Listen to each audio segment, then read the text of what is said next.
আসসালামু আলাইকুম রহমতুল্লাহ বরকাত। আমার সকল দিনী ভাই বোনেরা, এখানে 5-6 রকমের সবজি মিক্স করে পাকানো হয়েছে।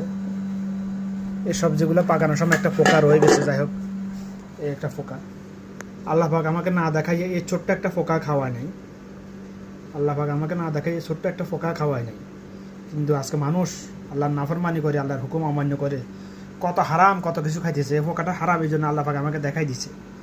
শুধু তাই না, 50 কেজি 1 বছর চাউলের মধ্যে যদি একটা পিঁপড়া থাকে,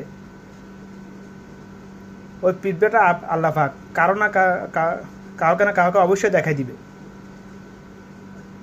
অর্থাৎ 50 কেজি বস্তার মধ্যে কত লক্ষ কোটি চাউল, এটা আল্লাহ পাকে ভালো জানে।